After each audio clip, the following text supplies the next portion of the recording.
আপনার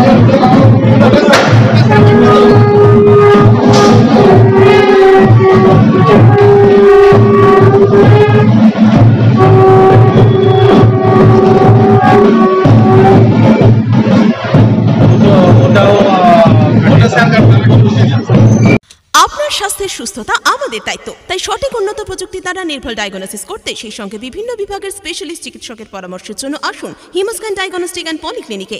আমাদের ঠিকানা 34 নম্বর জাতীয় সড়কের পাশে, বেলডাঙ্গা, পুরনো হসপিটালের দক্ষিণ দিকে। ভাবতা নেতাজি হাই স্কুলের যে মিড ডে মিলের কক্ষ ছিল, সেই কক্ষ নবরূপে সংস্কার করা হলো। এই কক্ষের নামকরণ দেওয়া হলো অন্নপূর্ণা কক্ষ। আজ অন্নপূর্ণা কক্ষের শুভ উদ্বোধন করা হলো। এই বিষয়ে এই বিদ্যালয়ের প্রধান শিক্ষক কাঞ্চন মণ্ডল তিনি জানান, এই কক্ষের নতুনভাবে টাইলস লাগানো হলো, গোটা ঘর রং করা হলো এবং খাওয়ার বেঞ্চগুলো স্টিলের তৈরি করা হয়েছে। এই বিষয়ে তিনি বলেন, আমাদের মূল উদ্দেশ্য হচ্ছে যেখানে স্কুলের ছাত্রছাত্রীরা খাওয়া দাওয়া করেছে, আমি কি আমাদের ছেলেকে কোনো অপরিষ্কার জায়গায় পাঠাবো? এরাও তো আমাদেরই সন্তান। সে কারণেই চিন্তা ভাবনা করে সন্তানরা খাবার জায়গা পরিষ্কার পরিচ্ছন্ন জায়গায় খাওয়া দাওয়া করে ঘরটাও যাতে পরিষ্কার পরিচ্ছন্ন থাকে, সেই চিন্তা ভাবনা থেকে এই প্রয়াস। উপস্থিত ছিলেন বেলডাঙ্গা জয়েন্ট ভিডিও রবিউল হক সাহেব, বিদ্যালয়ের প্রশাসক অমৃতা বিশ্বাস, বিশিষ্ট শিক্ষক তথা সমাজসেবী দীপক কুমার মঞ্চল। ভাবতা নেতাজি হাই স্কুলের আজকের ওনারা একটা মিড ডে মিলের কিচেন কাম বাচ্চাদের মিড ডে মিল খাওয়ার যে জায়গা, সেই জায়গাটা সুন্দরভাবে সাজিয়ে গুছিয়ে তৈরি করেছে, তার শুভ উদ্বোধন হলো। এই উদ্বোধন অনুষ্ঠানে আমি এবং আমার এই সার্কেলের মাননীয় এসআই ম্যাডাম উনি উপস্থিত আছেন। আমরা আসলাম এবং এখানে আনুষ্ঠানিকভাবে উদ্বোধন হলো। ফান্ডটা কোথায় পেল? কিসের ফান্ডটা কোথায়? ফান্ডটা মাস্টারমশাইয়ের সঙ্গে আলোচনা করে জানতে পারলাম যে স্কুলের নিজস্ব তহবিল এবং মাস্টারমশাইরাও নিজস্বভাবে প্রত্যেকেই কিছু কিছু কন্ট্রিবিউশন দিয়েছে, তার মাধ্যমে বিভিন্ন ফান্ডের কোলাবোরেশনে এই কাজটা হয়েছে। এই যে চারিদিকে যেভাবে করলো, এইভাবে মানে হেডমাস্টার যে উৎসাহ, কেমন কি বলবেন? হেডমাস্টারমশাইয়ের সঙ্গে এই মিড ডে মিলের শুভ উদ্বোধন উপলক্ষে এখানে উপস্থিত হয়ে আমি স্কুলের অন্যান্য কক্ষগুলো ঘুরে দেখলাম। ওনার যে পরিচালনা ব্যবস্থার মাধ্যম দিয়ে স্কুলটা খুব সুন্দরভাবে সেজে উঠেছে এবং পরিষ্কার পরিচ্ছন্নতার ওপর উনি সর্বোচ্চ জোর দিয়েছেন। শ্রেণীকক্ষের সুন্দরভাবে মানে এত সুন্দরভাবে প্ল্যান মাফিক সমস্ত কিছু সাজিয়েছে, খুবই ভালো লাগলো। এইভাবে যদি উনি এটাকে ধরে রাখতে পারেন তাহলে এই স্কুল একটা আরও ভালো জায়গায় পৌঁছবে। কোনো অভাব অভিযোগ জানালেন? ওনাদের এই স্কুলে উচ্চ মাধ্যমিকে সায়েন্স উদ্বোধন হতে চলেছে, সুতরাং শ্রেণীকক্ষের স্বল্পতা আছে, সেইটার জন্য ওনারা মাননীয় এসআই ম্যাডাম এবং আমাদের কাছে দাবি রেখেছেন যাতে এসিআরের ব্যবস্থা করে অবিলম্বে নতুন শ্রেণীকক্ষের ব্যবস্থা করা যায়, তার জন্য। এই যে উদ্বোধন হলে কি বলবেন? দেখুন, এই স্কুলের অ্যাডমিনিস্ট্রেটর হিসাবে, অর্থাৎ ভাবতা নেতাজি হাই স্কুলের অ্যাডমিনিস্ট্রেটর হিসাবে আমি গর্ববোধ করছি যে এই ডাইনিং হলটা ডিকনস্ট্রাকশন হয়েছে এবং সুন্দরভাবে এটা আজকেও আনুষ্ঠানিক উদ্বোধন হলো, যেটা নাম দেওয়া হচ্ছে অন্নপূর্ণা কক্ষ। ডাইনিং হলটা করলো কীভাবে তৈরি করলেন স্যার? দেখুন, ইচ্ছে এবং শিক্ষা এবং শিক্ষার্থীদের প্রতি যদি ভালোবাসা থাকে তাহলে এগুলো হয়, অবশ্যই হয়। আমাদের স্কুলে কিছু ফান্ড ছিল, আমাদের ভারপ্রাপ্ত প্রধান শিক্ষক মহাশয় উনি সবসময় এই স্কুলের উন্নতি প্রকল্পে ভাবনা চিন্তা করেছেন। ওনার একটা টিম রয়েছে ভাবতা নেতাজি হাই স্কুলের সমস্ত শিক্ষক শিক্ষিকা, তারা কন্ট্রিবিউশন করেছেন এবং আশেপাশে যারা প্রাক্তনীরাও রয়েছে তারাও কন্ট্রিবিউশন করেছে। তার ফলে আপনারা এত সুন্দর একটা ডাইনিং হল আপনাদের সামনে দেখতে পাচ্ছেন। এই যে যেভাবে স্কুলটা কাজ করলো, অন্যান্য হেডমাস্টারকে দেখে অবশ্যই অবশ্যই উৎসাহিত হওয়ারই তো কথা। আমরা তো ভালো কাজ দেখে উৎসাহিত হই, এটা তো আশা রাখি। স্কুলের সায়েন্সের জন্য আমরা অ্যাপ্লাই করেছি, সেটা যদি হয়ে যায় তাহলে আমাদের তো এসিআর দরকার হবে। তো আমরা ডিপার্টমেন্টের কাছেও জানিয়েছি, সময়ে সময়ে আমাদের রিকুইজিশন চাওয়া হয়, সেগুলো জানানো হয়েছে। সময়ের অপেক্ষা, এটা গভর্নমেন্ট সবসময় আমাদের সাথেই রয়েছে এবং ভাবনা চিন্তা করে, সেই নিয়ে আমাদের তো কোনো কিছু বলার নেই। কি বলবেন আজকে শ্রেণীকক্ষ উদ্বোধন হলো? আমাদের বিদ্যালয়ের মিড ডে মিলের কক্ষ ছিল, কিন্তু সেটা নবরূপে রিনোভেট করা হলো পুরোপুরি, নতুনভাবে টাইলস লাগানো, কালার পেন্টিং করা, আপনার বেঞ্চগুলো আমরা স্টিলের করেছি এবং কক্ষের নাম দিয়েছে অন্নপূর্ণা কক্ষ। দেখুন, আমার মূল উদ্দেশ্য হচ্ছে ছেলেমেয়েরা এখানে খাচ্ছে, খাওয়ার জায়গা যদি পরিষ্কার পরিচ্ছন্ন, আমি কি আমার ছেলেটাকে সেই জায়গাটায় পাঠাচ্ছি যে খারাপ জায়গাটা? এরাও তো আমার ছেলে। তাই আমি সেই চিন্তা ভাবনা করে যাতে ছেলেমেয়েরা পরিষ্কার পরিচ্ছন্ন জায়গায় খায় এবং খাবারটা যেন পরিষ্কার পরিচ্ছন্ন হয়, সেই চিন্তাভাবনা থেকেই এই পুরো ব্যবস্থাটা করা হয়েছে।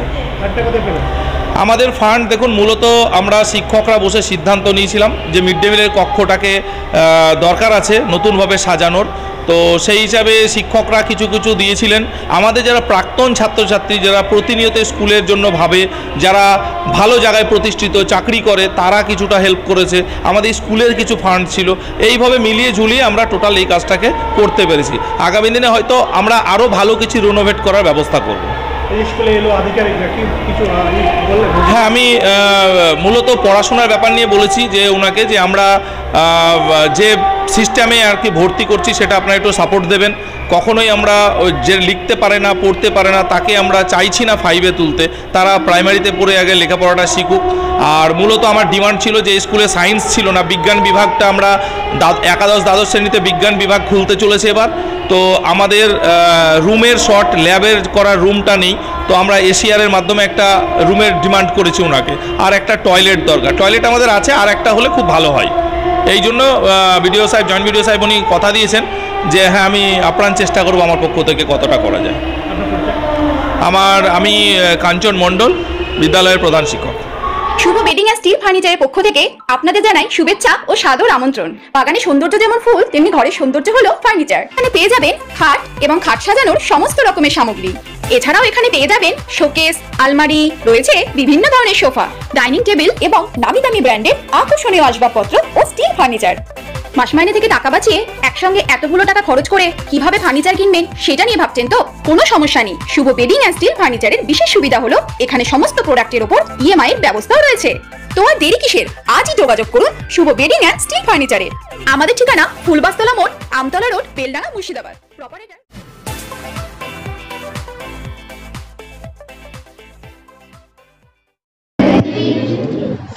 কোন সাবজেক্টের ক্লাস হচ্ছে? বাংলা আমাদের মাতৃভাষা।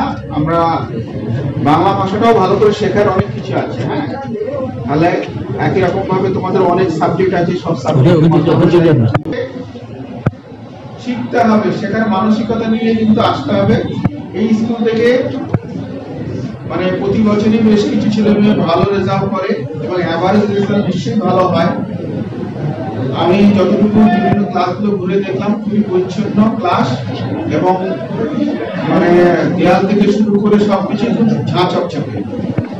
তাহলে এখানে তোমরা পড়াশোনা করছো, এই বিদ্যালয়ের পরিচ্ছন্ন পরিবেশ ধরে রাখতে তোমাদের সকলের সহযোগিতার প্রয়োজন। মিড ডে মিলের যে রান্নাঘর, সেখানে পরিচ্ছন্ন পরিবেশ থাকবে, শৌচালয়গুলো তোমরা নিয়মিত ব্যবহার করবে, সেখানে যেন পরিষ্কার পরিচ্ছন্নতা। মাস্টারমশাইয়ের কাছে আমার তরফ থেকে রিকোয়েস্ট, উনি নিশ্চয়ই সেটা দেখবেন, কারণ ওনার রুচিবোধে কিছুটা পরিচয় অলরেডি পেয়ে গেছি। আর জল যদি কোনো কারণে না থাকে, সবসময় শৌচালয়ে জল ব্যবহার করতে হয়। জল যদি কোনো কারণে না থাকে, অ্যাটলিস্ট অফিসে এসে রিপোর্ট করবে যে শৌচালয়ে জল নেই। তাহলে যার দায়িত্ব আছে তিনি যেন আবার মাস্টারমশাই, হেডমাস্টারমশাইয়ের নজরে গেলে বা তিনি তার নিজস্ব প্রচেষ্টার মাধ্যমে শৌচালয়ে জলের ব্যবস্থা কিন্তু করতে হবে এবং থাকবে। সেটা যদি কোনো অভাব থাকে সেগুলো মাস্টারমশাইদের নজরে রাখবে। আর তোমাদের যে ছাত্রছাত্রী as a student, your first duty is to be study well. পড়াশোনাটা কিন্তু ভালোভাবে করতে হবে, কারণ বাবা মা তোমাদেরকে অনেক প্রত্যাশা নিয়ে কিন্তু স্কুলে পাঠায়। সুতরাং এখানে মাস্টারমশাইদের কাছ থেকে যেগুলো বলছি ওনারা সেগুলো মন দিয়ে শুনতে হবে, বুঝতে হবে। কোথায় বুঝতে অসুবিধা হলে খোলা মনে জিজ্ঞাসা করবেন। আশা করি ওনারা তোমাদেরকে সঠিকভাবে বুঝিয়ে দেবেন। এবং এখানে একটা সুশৃঙ্খল জীবন তোমরা যদি কাটাতে পারো, তাহলে দেখবে পরবর্তীকালে স্কুল লাইফের পরে যখন তোমরা আরো একজন পূর্ণ নাগরিক হিসেবে, কেউ বা শিক্ষক হবে, কেউ বা বড় অ্যাডমিনিস্ট্রেটর হবে, কেউ বা পুলিশ লাইনে যাবে, কেউ বা ভালো কৃষক হবে, কেউ বা ব্যবসা করবে, যে যে প্রতিষ্ঠানে যে সংস্থায় থাকো না কেন, তোমাদের কর্মের মাধ্যম দিয়ে তোমরা আমাদের দেশকে গৌরবান্বিত করবে। এই প্রত্যাশা থাকলো, তোমরা সবাই ভালো থাকো, সুস্থ থাকো এবং মন দিয়ে পড়াশোনা করো। পড়াশোনা করবে তো? ঠিক আছে।